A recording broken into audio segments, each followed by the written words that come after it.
Ну что же я могу спеть об этой выставке, которую мы сделали в таком глобальном, исторически и современном для данного времени музее?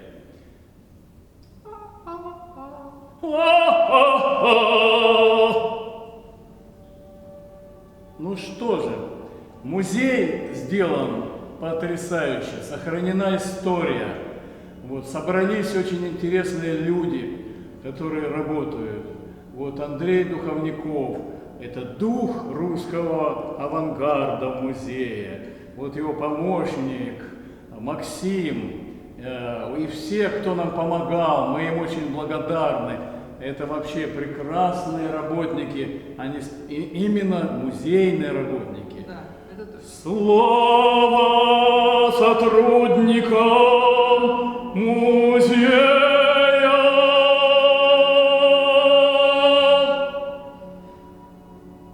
Ну, а если прозой? Ну, если прозой, а нашей выставке называется-то она «Супрематизм в конце эпохи». Это первый супрематизм был в конце, когда уходила старая Россия и приходил СССР, а второй вот наш супрематизм, он появился, когда уходил СССР и появлялась новая, большая, могущественная Россия. Поэтому такое название. И мы приехали в эту жару, и тогда, конечно, у нас возникла идея сделать инсталляцию сверху таких плавающих, или, как Шацких сказала, людей воздуха, которые вверху, которые в купальниках свободно летают. Конечно, это есть какая-то цитата и Шагалу, который начинал эту территорию. Вот. Поэтому они здесь у нас свободно летают, порхают, прыгают над нашим новым, последним пока супрематизмом. Который был в 90-м, 91-м, 92-м году, как раз в годы перестройки. И не случайно здесь так много газет. Это были еще последние годы, когда, например, газета «Правда» существовала. И мы ее использовали в большом количестве для наших... И это была настоящая правда. Да. Даже с орденами сначала было. Но потом ордена куда-то делись. Правда, на некоторое время осталась, но и она вскоре исчезла. Но благодаря тому, что мы делали эти работы вот в то время, как мы и жили, они сохранились. И сейчас я заметила, что некоторые люди даже начинают читать, что там написано, и что-то такое вспоминают. И действительно это было правда. А вообще наша программа такая была «Конец эпохи», она была посвящена культуре СССР. Первая такая идея была, вот пройдет 100 лет. Уходящей культуре СССР. Да, и что останется от этой страны? Ведь никто не будет помнить, так как уже и не помнят, что было в России до революции. Да? И мы стали фотографировать такие знаковые здания, метро, ВДНХ, московские высотки. Которые ярко отразили эпоху. Да. Уходящую. Именно такие вот яркие здания, и делать с ними работы, часто делая коллажи именно с вкраплениями современных, на то время, конечно, газет, в которых, опять же, можно что-то там прочитать, относящееся к этому.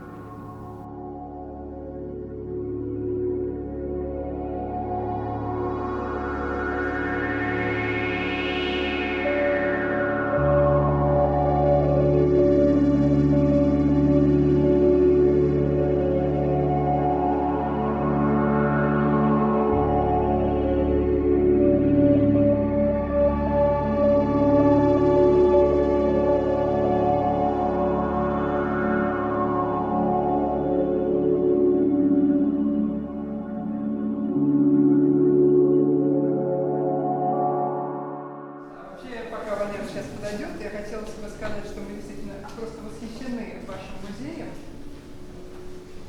тем энтузиазмом и тем коллективом, который здесь сложился. Просто все потрясающие люди. И делали все, что возможно, и я даже думаю, что невозможно. То есть еще и даже подсказывали те идеи, которые нам даже не приходили в голову. Так что спасибо вам большое.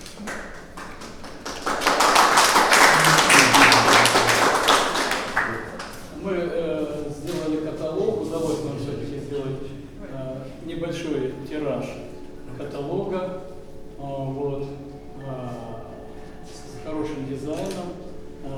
Иван Филимонов сделал дизайн, нам просто в подарок. И мы напечатали 150 экземпляров. Это мой брат Игорь Черкашин поддержал финансово. Вот, и мы привезли. Мы хотим первый его номер подарить дорогому музею истории. Спасибо. И также такой же каталог мы хотим выдающемуся деятелю культуры Андрею Духовнику. Валерий его называет дух русского авангарда. Я говорю, им хорошо, у них сохранился дух русского авангарда в лице. Вот. И одна из наших небольших книг, которые мы сейчас делаем, вероятно, их будет 10, но уже фактически 5 наверстано или 6, да, 6. 3 напечатано уже. Это как раз по этому периоду. По периоду, этот проект назывался «Конец эпохи». Тоже мы все подписали. Подписывается всегда так просто. Все интересно. Специальной ручкой от нашего сына из Google Нью-Йорка. Только там они, мне кажется, существуют. Так что это тоже. Удержишь? И еще, да, и еще одно.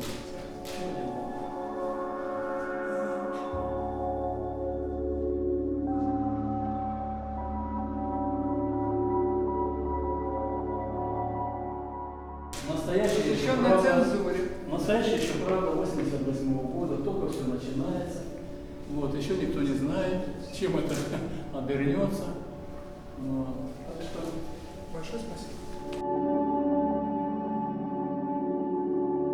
Приготовили большие ящики, там 3 или 4 больших ящика, лет 70 началось. Везти сюда, да. И вдруг за неделю буквально или там меньше Оказалось, что Василий говорит, что нет автобуса, нет транспорта, что, ребята, извините, будете ехать на поезде. И мы тогда сделали вот это все, это 2 папочки небольшие и рулончик. Но я не об этом хотела сказать, что при планировании выставки возникли некоторые технические сложности. Нам сказали, в стенку убивать нельзя, приклеивать нельзя. То есть те способы, которыми мы всегда это делали, не получались. А что есть? Есть вот у нас стенды. И вот эти вот такие черные стенды, я даже не знаю, как это, поверхности, они совершенно У меня есть изменили всю картоны, идею. вот на них и это. Да. А мы думаем, ну ничего себе, что же делать? И нам Но оказалось, что благодаря этому мы сделали что-то другое. Мы такого не делали. Они такие сами картоны уже супрематы, да, на которые мы там свои картинки там надели. Так что, мне кажется, для художников какие-то ограничения, когда они даются, они не для того, чтобы вам что-то испортить, а для того, чтобы вы придумали, как там кто сказал, дополнительный элемент. Прибавочные элементы. Вот в данном случае вот были прибавочные элементы. Так что мы благодарны ковиду в какой-то степени во многих аспектах. Он нас вытянул в другое пространство, в другое мышление. Поэтому ничего в жизни не происходит случайно. И так что принимайте все в свой счет, что это Вселенная вам что-то подсказывает. Как говорится, Что-то вам подсказывает, и думайте об этом и делайте то, что подсказывает Вселенная. Она там такая мудрая. Да, еще и прогноз погоды нам подсказал вот эту вот инсталляцию наверху. Да, кстати, это мы не собирались делать. И вдруг мы увидели, что в Москве жара, а потом смотрим Витебск, а там еще больше жара. И думаем, как там? Евгений Яковлевич говорит, нужны люди, а у нас они обычно в одеждах, там, в шубах, там и все такое.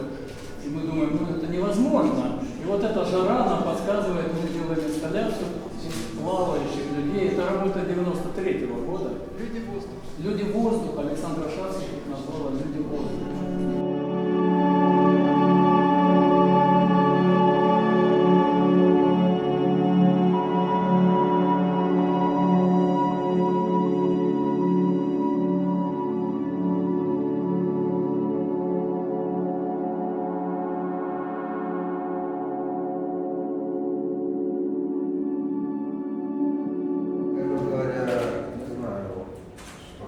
сказать по одной простой причине. Вот входишь в этот зал, да, собственно, любой зал, любое пространство, где были выставки Черкашина, Валерия Наташи. И первое, что бросается в глаза, это вот некая такая декоративность. Все вроде весело, все вроде смешно, но надо вглядеться. Уж извините за эту банальность, которую я сейчас произнес. Надо вглядеться, и когда над собой это усилие делаешь, то вдруг ты понимаешь, что ты находишься внутри некого действия, которое является священным для мировой культуры, а действие это называется карнавал.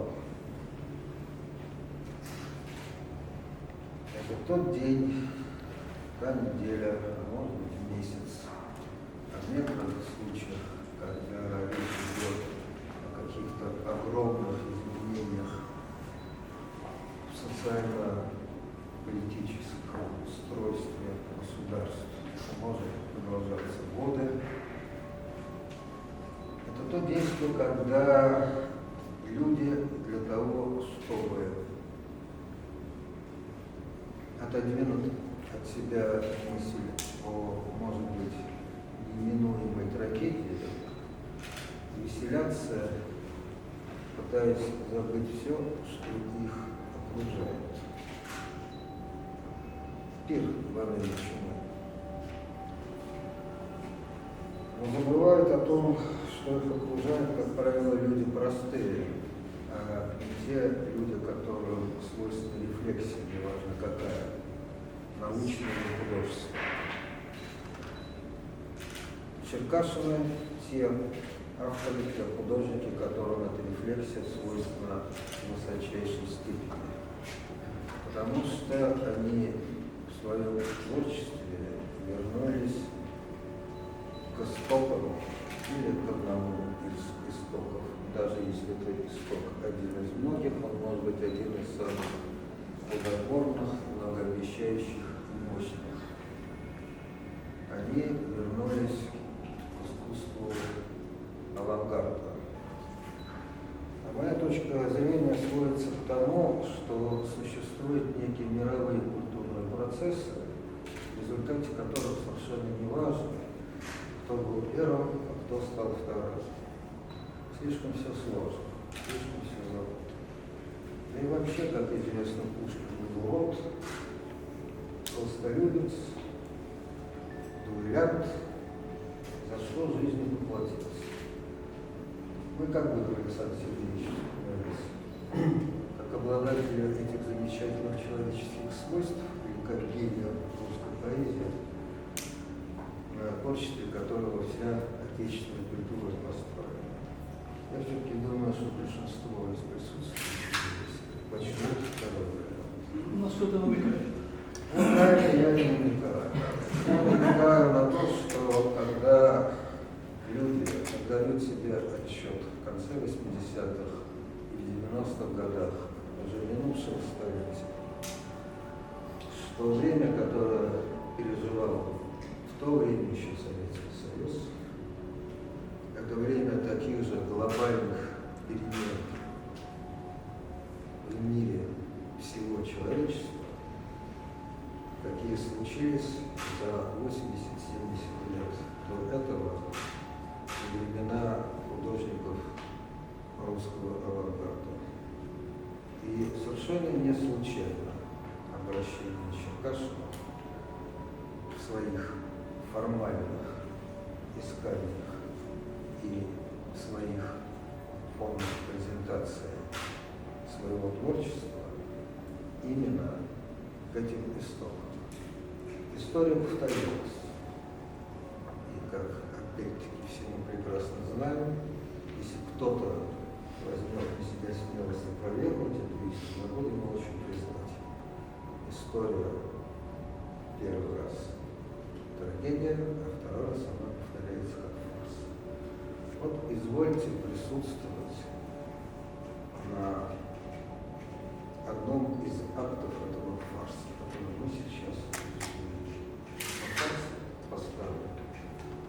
замечательные художники, очень эрудированные, очень хорошо знающие историю мировой культуры. Я вас уверяю, что то безмерное количество выставок, которые прошли в Черкасах по всему миру, в Европе, и за океаном, то очень большое количество музеев, мировых музеев, первой сотни, где хранятся их работы. Все это произошло не потому, что бедные, загнивающие европейцы, даже не говоря, американцы, хотели немножко плюнуть на клубничку. Там люди серьезные.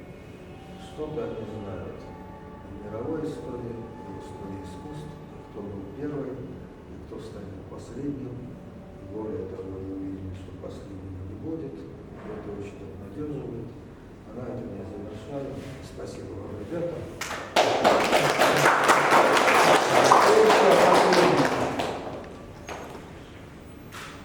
Извините, кланяться не буду, но очень хотел бы поклониться этому музею.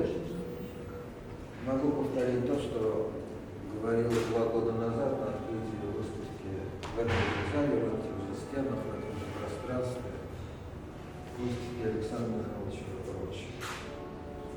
Уникальное место, уникальные люди, уникальные выставки, уникальные цели. И дай вам Бог. Спасибо.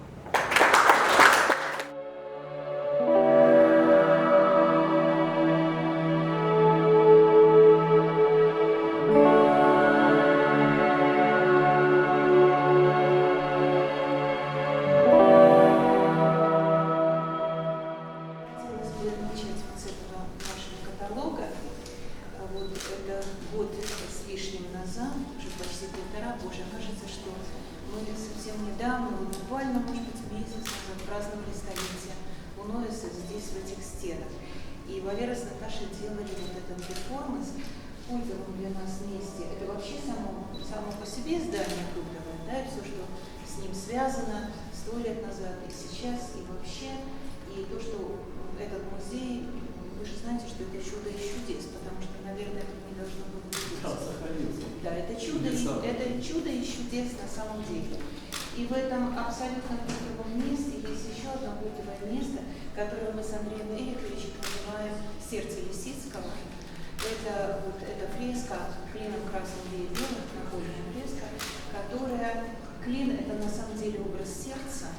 И еще это вот сердце этого дома и этого музея, потому что каждый из вас, кто пойдет снизу по галерее в кабинет Шагала и может с галереи посмотреть наверх на эту фреску, увидит, что это и есть вот это сердце этого дома и этого музея. И черкашины это тогда очень здорово ощутили, что именно там нужно, а не где-то в другом месте, да, потому что мест конференции, мест перформансов здесь было год назад достаточно, и людей было очень много на этой конференции.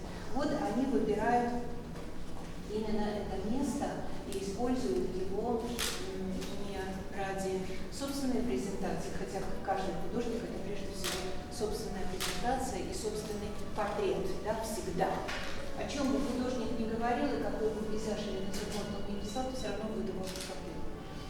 И поэтому вот эта работа в каталоге, она принципиальная здесь.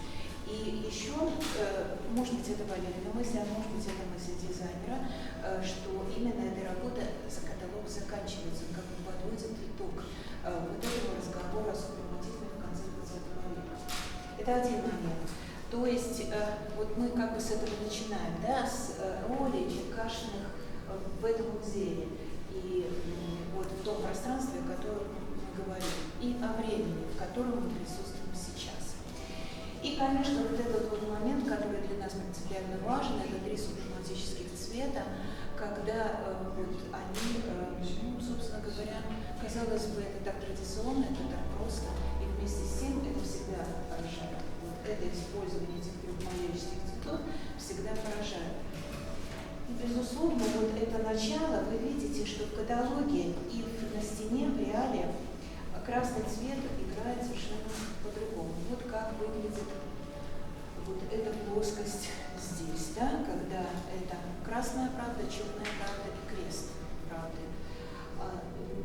Эти названия дали 90-е годы, это уже 30 лет прошло, а эти работы все больше и большую актуальность приобретают. И мне хотелось бы отдельно сказать, здесь это понятно, да, это малевические яркие цвета, это малевические два квадрата, но мне хотелось бы сказать отдельно, в какой цвет превращается этот красный цвет. Он превращается, но сначала это ощущение, что это некий винный цвет, да, настойка такая, а с другой стороны это цвет уже пролитый, засохший и всегда вопиющий кровь. И вот это ощущение, как ощущение тогда всей выставки, если вы на это обратили внимание, это выставка о глубокой внутренней трагедии нашего времени. Начиная от 100 лет назад авангарда, от присутствия Малевича здесь, в этом доме, потому что это трагическое присутствие, несмотря на всю его пафосность и на все, что Малевич успел сделать здесь за 3 с небольшим свои годы, это все равно трагическое присутствие. Город такой, это брутальный город, брутальный холодный город. И когда сегодня, 100 лет спустя, мы присутствуем при вот этой выставке, где опять вот мы возвращаемся к этой теме и к теме правды, квадратов, креста. Это вот как бы, вот Евгений Березнев только что сказал, это опять круг. Опять совершился вот этот круг времен, и мы опять как будто в той же самой точке. Вот в чем трагизм ситуации и трагизм произведений, представленных здесь. Отдельно и долго нужно говорить о форме. То есть о том, какие материалы, какую фактуру и каким образом используют это художники. То есть это вот коллаж, да, это, во-первых, коллаж, это газетный как бы сам материал, да, и вот эта вот хроника, семантика этого материала в хронике времени, которая хроника 90-х годов, она оказывается актуальной и суперсовременной. Вы говорили, что эти фигуры – это фигуры воздуха. У меня возникло сразу ощущение, что вот эти люди, особенно вот эта ловчиха, да, которые бросаются, прыгают в эту реку времени, которая как будто бы течет, а это та же самая вода, в которой мы все опять, говорят, да, в одну и ту же реку нельзя войти дважды, а мы уже 3-й раз в нее входим на нашей памяти, начиная от начала 90-х. И для нас это особая тема, для нас особая тема эти цвета, для нас особая тема малевическая тема, и для нас особые люди, черкашины, которые стали с прошлого года нашими товарищами на самом деле по теме, по освоению пространства, по тому, как современный художник живет в пространстве не просто музея, потому что это не просто музей, ведь он совсем не традиционный, да? Это малевическое пространство, живое, постоянно работающее. Как они в этом пространстве живут и как они слышат это пространство и эту жизнь. Это один момент, или второй, или третий. Вы знаете, что вот сколько я за вами наблюдаю, мы же еще и в Фейсбуке, товарищи, сколько я за вами наблюдаю, у вас есть такая все время молодая вот движуха внутренняя, вот это, понимаете, возраст идет, а у вас внутри все время эта движуха, да, ну он идет куда дальше, а эта движуха внутри все время присутствует, вам все время что-то от этой жизни надо. Все художники слегка неадекватные люди, я присоединюсь. Но знаете, наблюдать эту удивительную неадекватность, и это, я имею в виду, когда художник попадает из обыденности, я вот про такую неадекватность говорю, а не про, ну вы помните. Вы знаете, и наблюдать это, и вступать с этим в диалог, это превосходно. С каждой работой, потому что каждая работа, она сама себе диалог, И она требует этого диалога от наблюдателя. Это все диалог. И художники вдвоем присутствуют в этом диалоге постоянно, потому что те перформансы, которые мы видели год назад, они очень интересные, они удивительные. И поэтому мы всегда... Ну, в общем, это теперь приблизительно и ваш дом. Спасибо.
Спасибо слушателям, спасибо.